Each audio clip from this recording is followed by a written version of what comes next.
J'espère que vous passez un bon début de week-end parce que ce fut une deuxième semaine pas facile. Pas facile de suite. Bruxelles était fermée. Plus personne pouvait sortir.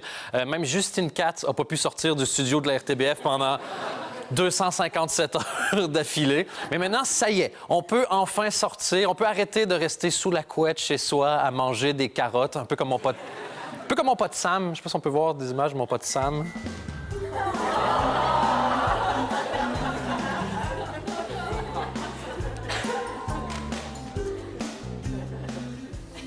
Cette semaine, il n'y aura pas d'émission. Il va y avoir 45 minutes de mon pote Sam qui mange des carottes. Et ça va faire 3 fois l'audience et je vais perdre mon boulot. Donc, hey, on va faire une émission quand même! Non, c'est vrai que ça n'a pas été évident avec Bruxelles qui était complètement fermée. Moi, je voulais vous en parler, mais j'étais pas là le week-end dernier. J'avais un city trip à Amsterdam. Et on a vu que c'était quand même chaud en Belgique parce que dès qu'on disait aux gens qu'on venait de Bruxelles, les gens faisaient comme « Ah, est-ce que vous êtes OK? » Puis il y a une autre partie des gens qui faisaient genre... Mais bon, c'était Amsterdam, donc je sais pas si on peut...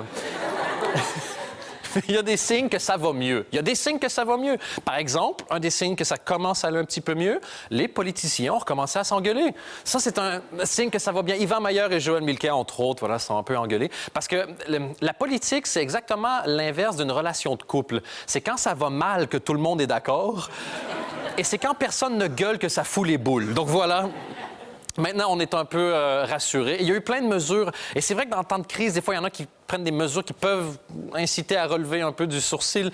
À Tongres, entre autres, ils ont conseillé aux enseignants de ne pas porter de gilet fluorescent autour des écoles.